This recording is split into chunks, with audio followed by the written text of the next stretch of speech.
Hello, everyone. Welcome to All Day the Geek Way. I'm Jet. Hope you're enjoying your day. The Geek Way, of course.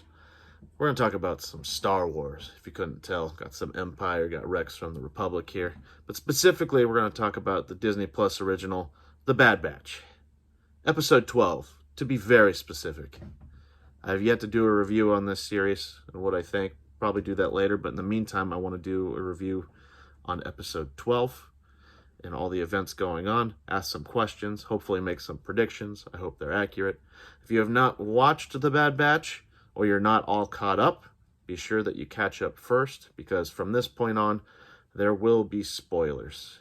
So, let's get into it. We're going to talk about Rescue on Ryloth. Now, in the previous episode, episode 11, at the very end of it, Cham Syndulla, who's the freedom fighters on Ryloth, he's a Twi'lek, was framed for the assassination attempt on Orn Free Taa. Orn Free Taa was actually shot in the head by Crosshair. That being said, he might be alive? I don't know. It's kind of weird.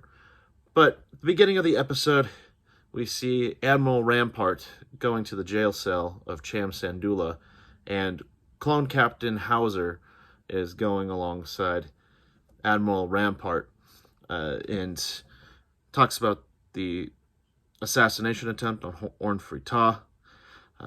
Hauser is very clearly conflicted. You could tell in episode 11 that he has a lot of respect for Cham Syndulla. They worked really closely. The Hauser Squadron worked really closely against the Separatists on Ryloth for their liberation. And then now you have the Empire coming in and basically claiming it as a military, through the military, excuse me. Obviously didn't want any arrests. Now there's an issue with Hera, who escaped and is one of the freedom fighters and is being pursued by Crosshair. Then you go to the ship with the Bad Batch, talking about frequencies, and the frequency that goes through is Hera asking Omega for help on Ryloth, since her parents had just been captured and Hera had barely escaped from the Empire. Tech, being tech, is usually very logical, but bad with optics. And Hunter just basically telling Omega, hey, we can't just put ourselves in danger every time someone is in trouble. Direct quote, actually. And then part of the Omega problem I have, I'll get into it later, she just goes, why not? Isn't that what soldiers do? Ooh, every time she does do, it always has that really English higher pitch, whatever. It stands out. But eventually, Hera's going to get her way. It seems, even though the Bad Batch has been in firefights for many years as part of the Clone Wars against Separatists, I guess Omega knows how to navigate these things better. It is established that she's a great strategist, but even then, I have some problems with the relationship between Omega and Hunter, but I'll get into that later. Hera and the Bad Batch eventually meet up, and she asks for help in freeing her parents. And basically, Hunter says, like, all right, we'll check it out. I can't guarantee anything. Then it's going to cut to when Rampart starts giving a speech on Ryloth, and he says that Orn Free Taa is going to have a full recovery, which is weird because he was shot in the head, and it didn't look like it was a stun kill from Crosshair. It seemed like a pretty good, accurate sniper rifle shot.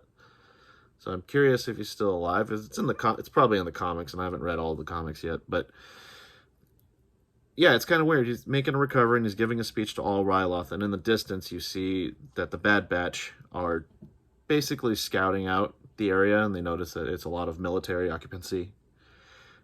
And Omega, of course, sees Crosshair.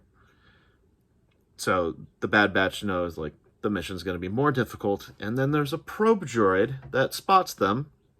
And because Hunter has his senses, it goes over in the Clone Wars. I don't remember exactly what it is, but basically he could feel the electromagnetic waves on any planet. And there's a probe droid near them. And he ambushes the probe droid. And everyone in the Bad Batch, Omega and Hera, are notified. And they temporarily retreat. And you see that in the next scene, Crosshair is being notified by one of his squad mates, his new squad mates, who are not clones, that the probe droid found the Bad Batch. Well, they go back to retreat to the base that Cham Syndulla had during the rebellion against the Separatists. And basically, Hunter says, it's not worth the risk. We should probably bail. We lost our element of surprise. All the Empire knows that we're here. And, like, you know what we can do? We won't be able to save your parents, Hera, but we can relocate you to a different planet. Like, in the grand scheme of things, this doesn't matter. And Hera's just like, maybe not to you, and runs away. Then you just have Omega just going like, you shouldn't have said that. It's just kind of like, I get it, she's a kid, but, you know, Hunter says, like, you know, optically speaking, this is not an ideal situation. She's like, oh, well, she wants to save her family. I'd do the same for you. And this is part of the Omega problem I have, is Hunter just gives in to everything that Omega says. Like, she's never been on the battlefield. She was only raised in Kamino. I understand she's now part of the Bad Batch as a defective clone as well. However, this happens all the time in Star Wars. Like, it's nothing new, but it's just a problem that I've noticed. Like, there's a whole military occupancy. All of the Empire knows that the Bad Batch is there.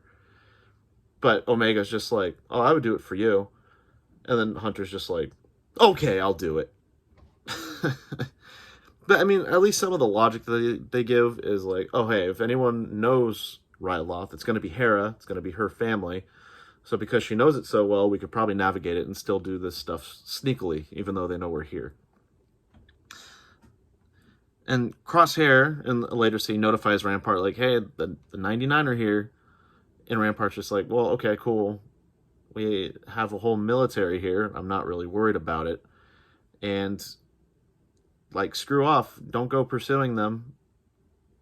Our military will do it. Rampart's an idiot. Like, he's heard about... And he's always been portrayed as an idiot through all of Star Wars. That's nothing new. He's just English. Not that English people are dumb or anything, but more of like he has his accent, so he sounds smart. But he's making all these optically bad decisions. It's actually really annoying. And then you also see when Hera's like sobbing and talking to Chopper, Omega's trying to reassure her. And she said, oh, yeah, Hunter's going to come around. He's my brother. I know him. They're all my brothers. He's going to come around. It's just like Hunter has no say because he has a soft spot for Omega, which is kind of like, I get it. She admires Omega, and the Bad Batch have never been admired within the Republic themselves. And so she's created a closer repertoire with all of them. However, the relationship between Hunter and Omega is weird. It just seems like Omega admires Hunter, like, out of all of the 99. And Hunter is just like, oh, well, now I have a soft spot because, like, that's what the script said. When the real characterization I've seen within these characters is between, like, Wrecker and Omega, when after every mission they'd get that popcorn stuff that I forgot the name of. And, like, we had a whole episode of, like, a few episodes ago where basically it goes over the relationship between Wrecker and Omega. And it feels very natural, but it doesn't feel as natural between Hunter and Omega. But I'm digressing. I'm sure it's going to be fleshed out. I trust Dave Filoni for the most part. Well, anyway, Hauser goes to Cham and basically says, like, hey, if you know where Hera is, I'm trying to protect her. The Empire is in pursuit of her. She will probably die. And this poses a lot of questions. I'll get into this later, just because of how the clone inhibitor chips work. Either I'm very confused, or I missed something, or something needs to be explained, or it will be explored later. But basically he says to Cham, like, hey, we work together. I want your daughter to be okay. And Cham's just like, well, you want to protect us, or you say that you want to protect us, but now you're with the Empire, and you're their lackey. And then we get to the Dunium refinery that they've been scouting, that Hera's been scouting out for a long time. They come up with a plan where Chopper's going to infiltrate to take out the guns. Hera and Omega will do something. Tech and Wrecker will blow stuff up. Mainly Wrecker, because that's his shtick. He likes blowing stuff up and getting into fights. And then Hunter and Echo are going to climb the wall and infiltrate from there to liberate Cham Syndulla, his wife, and all of the other people who are resisting the Empire. Chopper fails, so Hera and Omega steal a ship and blow up they blow up the gun panel to shut down the guns. Wrecker and Tech blow stuff up, and then Hauser notifies Rampart that there's an attack happening, and Rampart says, like, yeah, I know, you guard the city, like, you guard the capital. And at the same time, the Bad Batch free Cham Syndulla and all of them. They start making their way out, and we know that Crosshair, you know, he used to be a part of the 99 before Order 66 came about. So he figures out where the Bad Batch are going to run to and tries to set up a squadron there to take everyone down. And as that's happening, Hauser actually stops the Bad Batch and everyone from taking that route, because it's a trap. And Hauser gives an alternate route and says that Cham Syndulla is like, how can I trust you? And Hauser says, I'm on your side. And you guys should go out this way. I have a squad that's full of good men. I think I can get to them. And this raises more questions. I get really confused about the inhibitor chips in Order 66. But what happens afterward, the Bad Batch eventually escape. Hauser tries to convince his squad, like, hey, we already freed Ryloth. Why is there a military occupation here? We're supposed to protect these people, and we're not doing a good job of it. And it convinces some of the squad members, not all of them, but they all are eventually arrested. Hera's parents are finally free, and they have a whole dialogue about, you know, an upcoming fight. They could use the Bad Batch, but the Bad Batch has their own things. But essentially, they'll be allies. But the end sequence is Crosshair goes to Rampart and says, like, hey, this happened with the 99. Rampart's like, I wish they were on our side. And Crosshair asks him, can I hunt them down? I need to hunt down the Bad Batch. And he's granted that he's going to hunt down the Bad Batch. So that's the end of the episode. Don't know what's going to happen, but I have a lot of questions. So in the first episode, we noticed that the inhibitor chips actually essentially brainwashed the clones. Now, I understand the Order 66 was to say that the Jedi were enemies of the Republic, and anyone who allies with the Jedi are also enemies of the Republic and eventually the Empire. But from what I gathered from episode 1, like I said, they lost their free will. Even Crosshair, in the Clone Wars, he was very rebellious against higher-ups, and then suddenly he has absolute loyalty for the Empire, to the point where he's going to hunt down the people that he was closest with. But we see Hauser, and he seems to have his own free will. Like, he's allied with the Empire partially, but he's more allied toward Ryloth, and he's more vocal about being rebellious against the Empire, against Admiral Rampart. And I'm kind of confused, because did the inhibitor chips also take away the willpower or the free will of the clones to where they are absolutely loyal to the Empire? Because we're seeing different things. I saw, you know, with the Bad Batch, they had defective chips for the most part. It affected Wrecker, and it's still affecting Crosshair, but the Bad Batch would eventually get rid of him. But did Hauser get rid of his inhibitor chip? I don't think so. I don't think any of the other clones in the squad got rid of their inhibitor chips, but I thought they were loyal to the Empire no matter what. And if you go against the Empire, you're an enemy. Like that episode with Wrecker, when he finally succumbed to the inhibitor chip, he kind of lost his own free will and was compelled to take down his squadron of brothers, almost killed Omega. There were no Jedi around, so I don't get it. I hope Dave Filoni expands on this more. Maybe the inhibitor chips effect, they have a limited effect on some clones. It's kind of not a good excuse since they all kind of work the same. I think this might be a continuity error, but I really do hope Filoni expands on this, because you could use this as a storytelling element where if clones do have partial free will, with the interaction between Crosshair and Rampart at the end, maybe there's like an ulterior plan going on. Because Crosshair, as far as I know, he probably doesn't want to actually attack his own brothers, the people that he worked closest with, like for pretty much all of his life as part of Clone Force 99.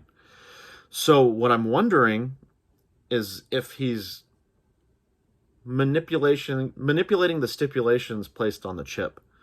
So he knows he doesn't have any say on whether or not he attacks Clone Force 99, but maybe he's trying to make it so Clone Force 99 will figure out how to get rid of the inhibitor chip, and it's like part of an ulterior plan. I don't know. I think that would be a cool idea, because I actually really like Crosshair. Of all the Bad Batch, I've had an affinity toward Wrecker the most, but I've liked Crosshair since like the first episode.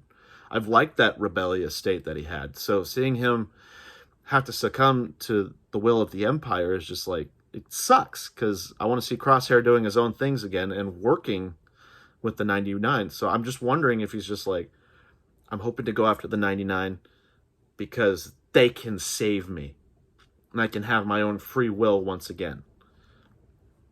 So we'll see what happens in the next episode. Overall, this episode was fine.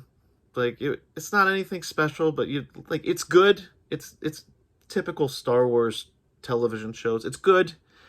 You don't really need to watch it again. I think it was really fun, though, the stuff with Chopper and Hera. I've liked them since Star Wars Rebels. And, it's always cool seeing the Bad Batch get to do stuff. Clone Commandos have always been my favorite, general, special unit in Star Wars, ever since Star Wars Republic Commando. So seeing them in action, it's left me more questions than it has actually given answers. But, you're not losing anything if you watch it. It's still good to watch, and I think it's going to come up to a really good finale. With these Star Wars television shows, the middle, it just kind of feels like filler. It just feels like an A-team sort of thing. But at the end of it, it's going to get good, because that first episode of The Bad Batch, that was amazing. That was fantastic. And everything in between has just been kind of like, it's leading up to a story, but at the same time, it's kind of its own contained thing. So we'll see what happens. In the meantime, if you enjoy the content and you want to see more of it, I do recommend you subscribe. Please, it helps if you give this video a like. It helps with the YouTube algorithm. Comment below, see what you thought. I want to know what you thought about the episode. What'd you think? What questions do you have? What questions do you think will be answered later? Or if you have no idea what the hell I'm talking about and you went in for spoilers, comment anyway. It's going to be fun. So, until next time, everyone, we'll get to review The Bad Batch, Episode 13. I hope to do more Star Wars content. I do love the series. But in the meantime, please continue to enjoy your day the geek way every day.